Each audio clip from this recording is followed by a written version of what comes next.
Lição da Escola Sabatina em áudio. Lição 5, 28 de outubro a 3 de novembro. Desculpas para evitar a missão. Verso para memorizar. Isaías capítulo 6, verso 8. Depois disto, ouvi a voz do Senhor que dizia: A quem enviarei, e quem há de ir por nós? Eu respondi: Eis-me aqui, envia-me a mim. Nem todas as pessoas chamadas para a missão foram tão submissas quanto Abraão. Deus chamou Jonas para pregar em Nínive, capital da Síria.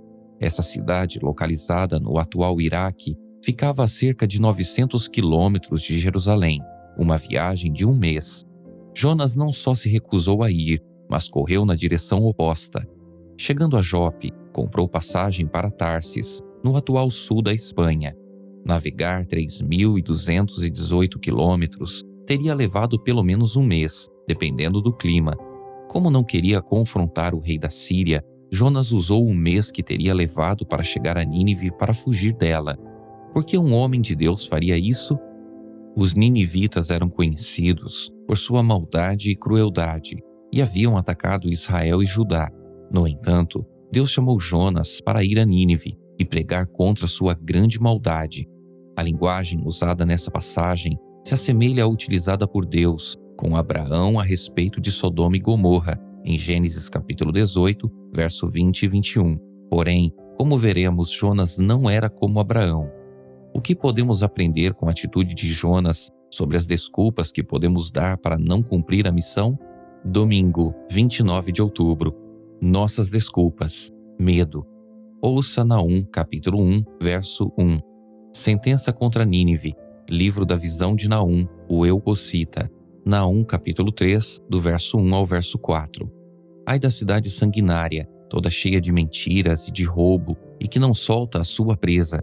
Eis o estalo de açoites e o estrondo das rodas, o galope de cavalos e carros que vão saltando, os cavaleiros que esporeiam a espada flamejante, o relampejar da lança e multidão de traspassados, massa de cadáveres, mortos sem fim, tropeça gente sobre os mortos. Tudo isso por causa da grande prostituição da bela e encantadora meretriz, da mestra de feitiçarias, que vendia os povos com a sua prostituição e as gentes com as suas feitiçarias. 2 Reis, capítulo 17, verso 5 e o verso 6. Porque o rei da Síria passou por toda a terra, subiu a Samaria e a sitiou por 3 anos. No ano 9 de Oséias, o rei da Síria tomou a Samaria e transportou a Israel para a Síria, e o fez habitar em Alá, junto a Abor e ao rio Gozã, e nas cidades dos Medos. 2 Reis capítulo 19, verso 32 a 37. Pelo que assim diz o Senhor acerca do rei da Síria: não entrará nesta cidade, nem lançará nela flecha alguma, não virá perante ela com escudo, nem há de levantar tranqueiras contra ela.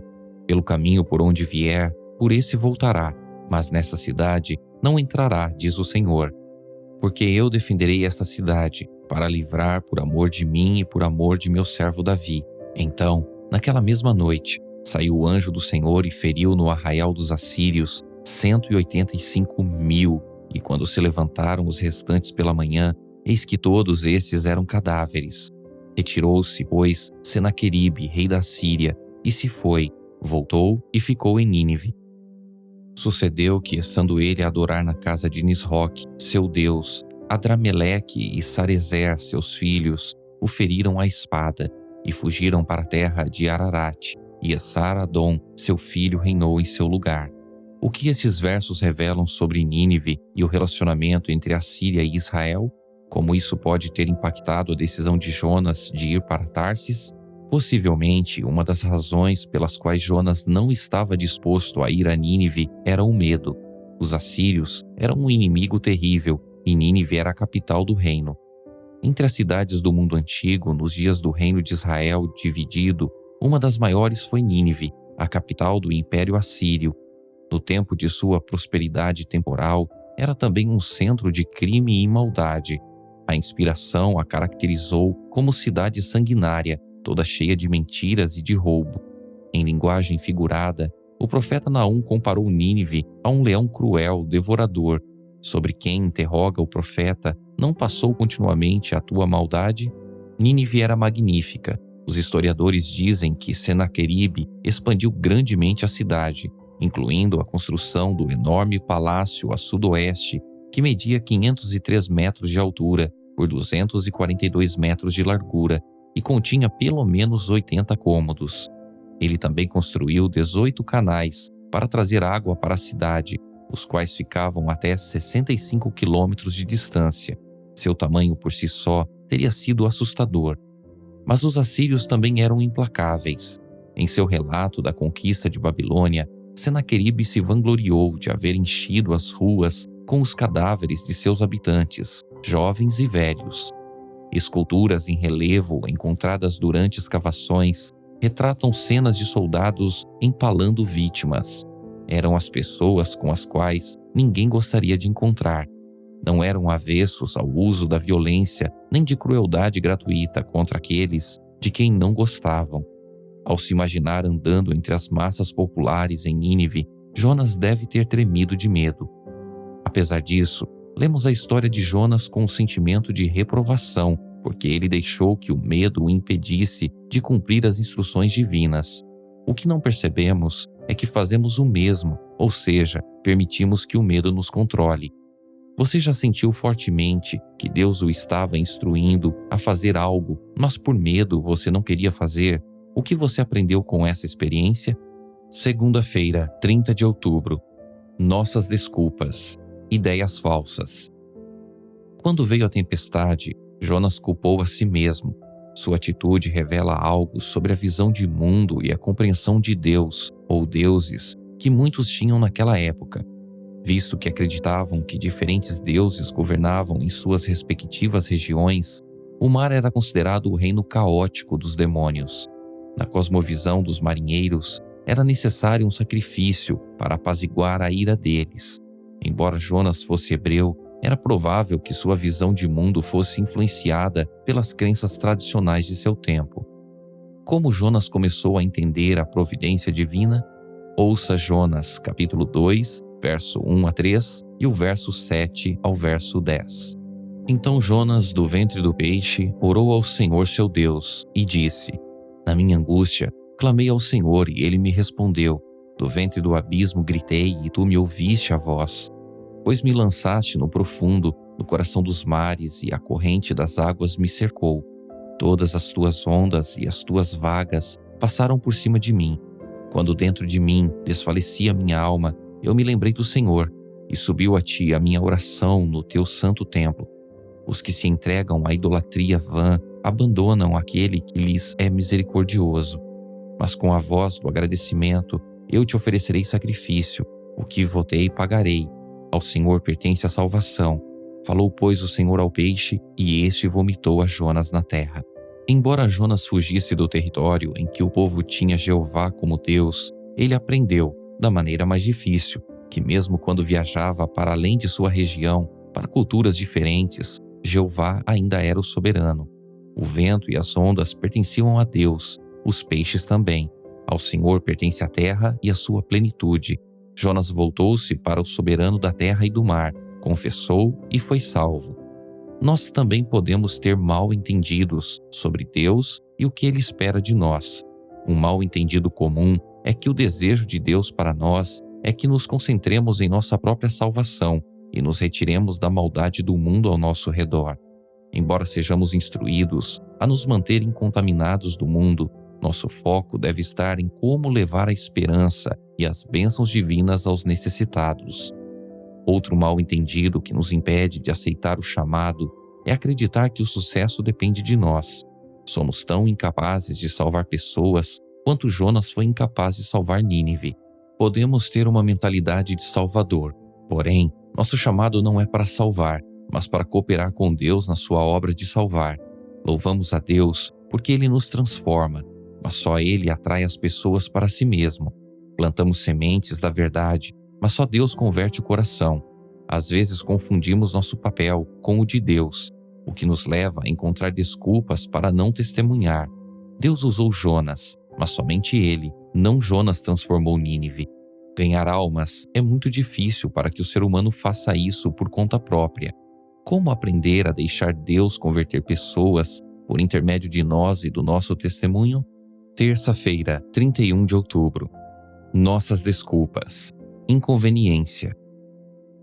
A experiência de Jonas no ventre do peixe foi uma demonstração dramática do amor e da misericórdia divinas, e a oração de Jonas revelou que ele compreendeu a mensagem do amor de Deus.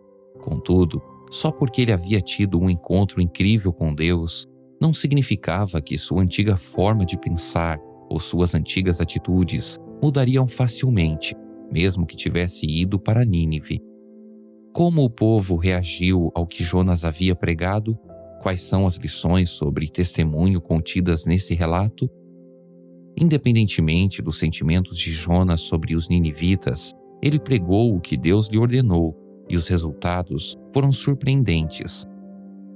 Os ninivitas foram levados ao arrependimento. Sim, Jonas teve que passar por provas e fazer o que não queria, mas quando cumpriu o dever, Deus foi glorificado. A missão é levada adiante nos ombros dos que se sacrificam, mesmo que com relutância. Devemos dar lugar à prioridade de Deus para com os perdidos. Como Jonas, às vezes temos preconceitos que nos impedem de alcançar pessoas ou grupos. Enfrentar nossos preconceitos requer humildade. A missão também requer tempo e energia emocional. Investir na vida de outros e realmente cuidar deles pode ser desgastante. Em um tempo em que nos estressamos cuidando de nossa própria vida e dos nossos problemas, dar apoio emocional pode parecer exaustivo demais. E, finalmente, o envolvimento na missão requer que mudemos a forma de usar o dinheiro e como nos sentimos em relação a ele. Seja para auxiliar pessoas, comprar literaturas e materiais de divulgação, ou pagar por serviços ou comodidades para ganhar mais tempo para o trabalho missionário, existem gastos relacionados à missão. De um jeito ou de outro, o trabalho missionário requer sacrifício. A boa notícia é que, apesar das falhas de Jonas, Deus operou de forma maravilhosa para levar os ninivitas ao arrependimento. Infelizmente, Jonas não compartilhou da mesma alegria do céu. Que sacrifício Deus pede que você faça ou que esteja pronto a fazer para compartilhar seu amor? Você crê que Ele irá aperfeiçoá-lo por meio do sacrifício? Quarta-feira, 1º de novembro. Nossas desculpas. Conflitos desconfortáveis. Ah, Senhor, não foi isso que eu disse, estando ainda na minha terra? Por isso, me adiantei, fugindo para Tarsis, pois sabia que Tu és Deus bondoso e compassivo, tardio em irar-se e grande em misericórdia, e que mudas de ideia quanto ao mal que anunciaste. Que bela oração da parte de Jonas, não foi? O que havia de errado com Jonas? Jonas sentia um ódio tão profundo pelo povo para o qual Deus o enviara que preferia morrer a ser humilhado quando o fracasso de sua pregação sobre o juízo contra Nínive viesse à tona. Jonas queria que Nínive fosse a próxima Sodoma e Gomorra. Ele ansiava pelo juízo divino sobre aquele povo odiado. Quando isso não aconteceu, sua visão de mundo foi abalada ao máximo, e Jonas preferiu morrer a permitir que seu mundo fosse virado de cabeça para baixo. Pela segunda vez na história de Jonas, Deus o confrontava, não com um sermão ou uma fala, mas com uma experiência. Cosmovisões não se formam sob encomenda, nem mudam porque ouvimos algo novo ou diferente. Visões de mundo são frequentemente formadas e alteradas com base em experiências de vida e como elas são interpretadas ou explicadas. Nessa nova experiência, Deus ajudou Jonas a reconhecer sua visão de mundo distorcida. Ele fez com que uma planta crescesse milagrosamente em um dia para oferecer sombra para proteger Jonas do sol. Jonas se sentiu feliz, não com Deus que havia realizado o milagre, mas com a planta. Em vez de ver isso como um milagre imerecido, ele o viu como uma bênção apropriada e merecida que se seguiu às suas boas obras. Quando a planta morreu, o infortúnio fez com que Jonas ficasse irado e inseguro em relação à sua autoestima, e seus pensamentos se tornaram suicidas. Depois dessa experiência, Deus o corrigiu com voz suave, ajudando-o a perceber como era tolice valorizar uma planta mais do que os milhares de homens, mulheres e crianças de Nínive, bem como seus animais. A história não termina com o arrependimento de Jonas, mas se volta para nós. Qual será nossa atitude diante da preocupação de Deus em relação aos ímpios e cruéis? Quinta-feira, 2 de novembro. Eis-me aqui, envia-me a mim. A história de Jonas é mais do que incrível. Deus salvou os ninivitas apesar do pobre testemunho de Jonas. No ano da morte do rei Uzias, eu vi o Senhor assentado sobre um alto e sublime trono, e as abas de suas vestes enchiam o templo. Serafins estavam por cima dele, cada um tinha 6 asas. Com 2 cobria o rosto, com 2 cobria os seus pés, e com 2 voavam. E clamavam uns para os outros, dizendo: Santo, Santo, Santo é o Senhor dos exércitos. Toda a terra está cheia da sua glória. As bases do limiar se moveram à voz do que clamava e a fumaça. Então disse eu: Ai de mim, estou perdido, porque sou homem de lábios impuros, habito no meio de um povo de impuros lábios, e os meus olhos viram o Rei, o Senhor dos exércitos. Então um dos serafins voou para mim, trazendo na mão uma brasa viva que tirara do altar com uma tenaz. Com a brasa tocou a minha boca e disse: Eis que ela tocou os teus lábios. A tua iniquidade foi tirada, e perdoado o teu pecado.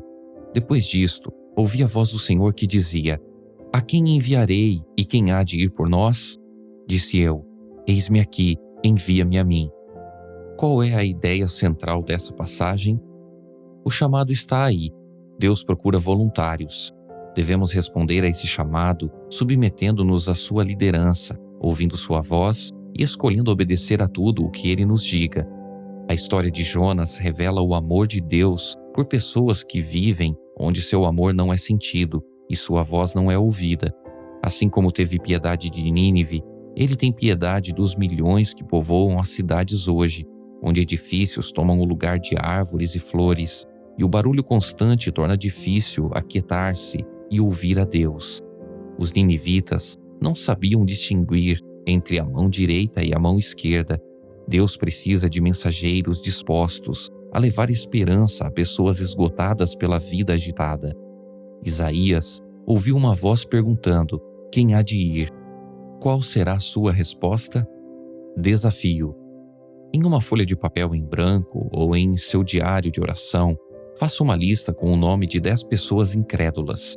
Vamos chamá-las de seus discípulos. Mantenha a lista por perto e até o fim do trimestre, ore diariamente por eles. Ore pedindo que Deus o ajude a se tornar amigo dessas pessoas. Ore para que você desenvolva amizades mais profundas, mais próximas e confiantes com seus amigos casuais. À medida que aprofunda seus relacionamentos, observe e ouça para identificar as necessidades deles, suas mágoas e dores. Em seguida, ore para que Deus os atenda nessas áreas. Desafie-se. Escolha uma cidade perto de você, bem como uma cidade em outra parte do mundo. Comece a orar pelas pessoas que vivem e trabalham em cada uma. Peça a Deus que suscite uma forte presença adventista que compartilhe a verdade como a conhecemos, a verdade sobre a breve vinda de Jesus. Sexta-feira, 3 de novembro. Estudo adicional. Ellen G. White advertiu os que estão com dificuldades para seguir o chamado de Jesus para testemunhar aos que os rodeiam. As desculpas dos que falham em realizar essa obra não os isentam da responsabilidade. Se escolhem não a fazer, negligenciam as almas pelas quais Cristo morreu e a responsabilidade dada por Deus e são registrados nos livros do céu como servos infiéis. O ministro trabalha como fez o mestre, para ser uma força e uma bênção aos outros. Quando se fecha para os que precisam de sua ajuda, os que negligenciam o relacionamento com o povo se tornam egocêntricos e precisam exatamente dessa experiência de se colocar em contato com seus irmãos para entender a condição espiritual deles e saber como alimentar o rebanho, dando a cada um o seu alimento no tempo devido. Os que negligenciam esse trabalho manifestam que carecem de renovação moral e verão que não carregam o fardo da obra. Embora essas sejam palavras muito fortes, não somos deixados sem esperança. Na tarefa que lhe fora entregue, Jonas recebera uma pesada responsabilidade. Contudo, aquele que o havia mandado ir estava apto a sustentar seu servo e garantir seu sucesso. Se o profeta tivesse obedecido sem questionar, teria sido poupado de muitas experiências amargas e teria sido abundantemente abençoado. Apesar de tudo, no desespero de Jonas, o Senhor não se afastou dele. Por meio de uma série de provas e estranhas providências, a confiança do profeta em Deus e em seu infinito poder para salvar devia ser revivida. Nosso chamado para a missão não é menos específico do que foi o de Jonas. A questão é: como responderemos?